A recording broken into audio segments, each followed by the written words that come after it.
here with Luca from Wine Kitz. He's going to take us through the store and show us basically how they operate the business here, teach us a little bit about wine. I have a passion for winemaking, as anyone might guess. Been in this business for 22 years. Started off actually kind of accidentally, stumbled upon an opportunity. I couldn't lose the thought of continuing an age-old family tradition. And, I love it. Going back to my great-great-grandfather, wine merchants in southern Italy, it just passed on these wonderful traditions. I take pride in the wine I make, and I will serve my customers the same wine that I drink at home.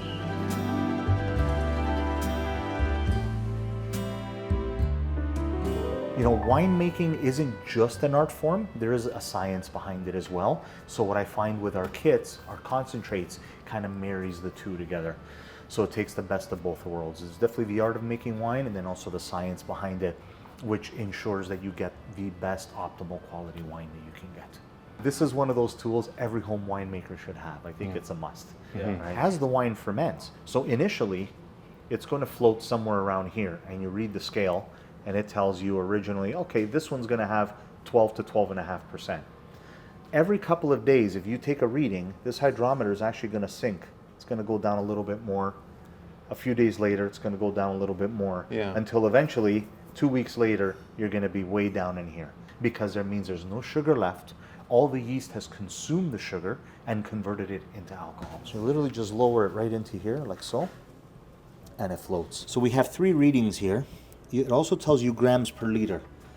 So this one has 200 grams per liter at the top, which shows a potential alcohol of about 12%. In some cases, we can go as high as 13.5, but it does depend. Measuring it is one thing, but when you realize how much you didn't have to spend, that's where Wine Kitz really flips the script. A fresh juice made in store from California is $114. Okay. Made in-house. Whereas our original series is $165 made in-house. Oh, nice. So it's about a $50 difference, approximately. So it'll make 30 bottles, 30 of a standard 750 milliliter size bottle. So you're getting a really good deal when you do the math. Yeah, I think, Even this one here, and this is my #1 selling series because people really get bang for their buck on it. You're looking at about $5.65 a bottle. That price is just the wine itself. It doesn't include the glass bottle.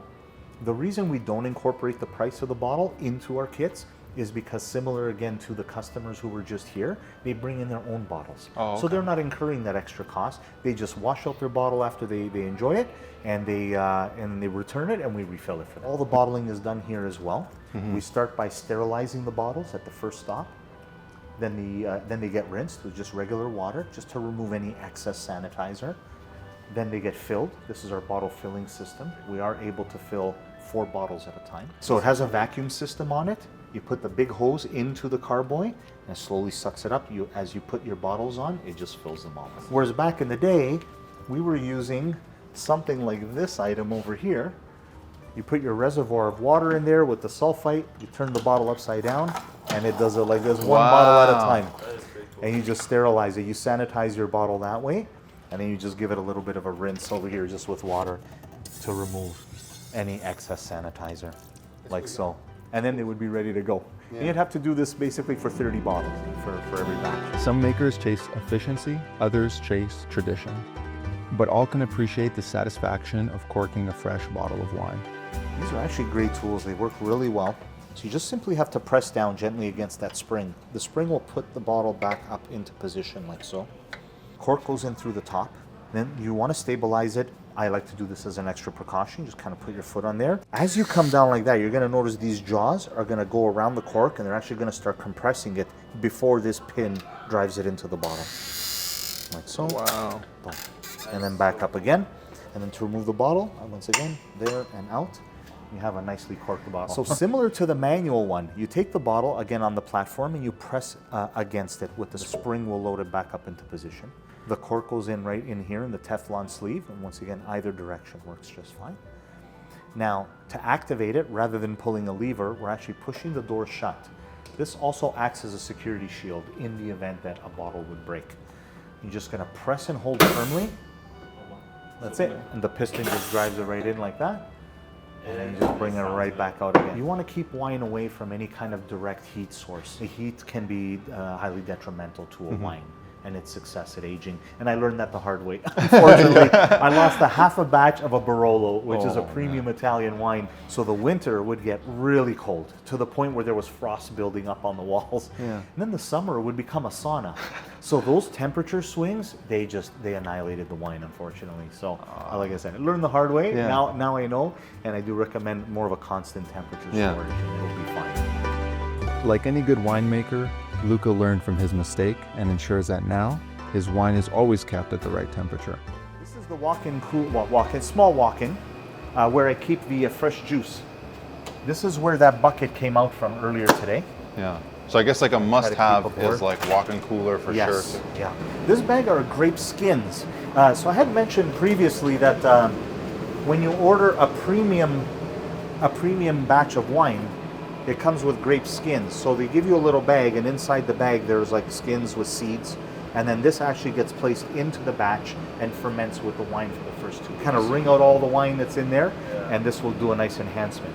But the reason I save these afterwards is that I use them to make my grappa for my distillation company. They get re-fermented with my grappa base. Right in here.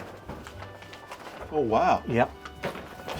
My skin bags in the mash. So this is what we call the mash. It's currently fermenting, and every so often I come here. It smells amazing, huh? It does smell great, doesn't it? And I push this down. You can see how it foams up. It's very active.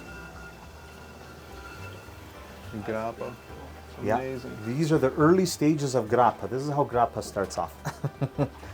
Before you get that kind of crystal clear, watery looking. So this one just got mixed 3 days ago now. It's going to sit here for about 2 weeks, 2 weeks to 16 days, and then it gets put through the still, and that's where we extract the alcohol from it and make our grappa from it. Yeah. Another labor of love, but definitely well worth it in the end. Yeah, for sure. So this is our filter machine. Okay, it's a Buon Vino machine manufactured here in Canada. Just flip the switch like so. Again, it's a vacuum pump. It'll pull the wine in through there. It'll come up through here this way first, and then back out that way. What's coming out from this hose is clean filtered wine. Now within the system here, there's probably a good liter of wine still trapped inside between the pads and the hoses, and that's what I'm going to use to top off that carboy there. Now it's going to foam up a little bit, so we're going to wait for a bit of that foam to go away. But see, you think this is not water, there's not water going in there right now. That's all the wine that's still trapped in the system that's going into that one there. My arch nemesis in this industry is foam. Foam kills my productivity, but it's just, again, one of the realities of it. So there are some stores, unfortunately, that will top off with water. I don't believe in that. I've never subscribed to that practice. We use wine to top off. It preserves the integrity of the product, preserves the body of the wine, the complexity, the flavors. That's it. That's all the wine I can salvage. The rest here, because Esther opened this one up, this is our Zinfandel from California. This particular one here is an old vines Zinfandel. So by old vines, it's growing on vines that are at least 15 years old. Now, why is that so special? The idea is that a vine that's that age has a more established root structure. So the roots are going down a little bit deeper, they're picking up more minerals from the soil, so it's really enhancing the fruit a lot. You're getting a whole new dynamic with it. And this is that bag of skins, what it starts off looking like before you put it into the sock. So kind of looks a bit jammy in there, but that's basically what it is. Now you can see there's a little bit of really stem thick, in there, huh? very thick. Yeah, almost like a toothpaste. Does it smell? Yeah, have a smell. Wow. I mean, I can't get enough of these aromas. Cameraman too. yeah. Oh yeah, nice. We'll pop that back on. And the other thing I didn't touch upon was the oak. Now, we don't have the luxury of using oak barrels. This will simulate an oak barrel fermentation. I can tell you, you go to the biggest wineries in the world, most of their regular lineup wines are done using the same technique. Wow. Only the vintages go into the barrel. And that's there also for aesthetics. It looks really good, but that's for their high-end wines. Their regular everyday wines, they're not going to go through barrels. They're going to do this exact same thing. They just don't like to advertise that, right? So we open up this pack over here, and I love the smell of this. If anyone loves the smell of a campfire, I'm telling you, you're going to love this too.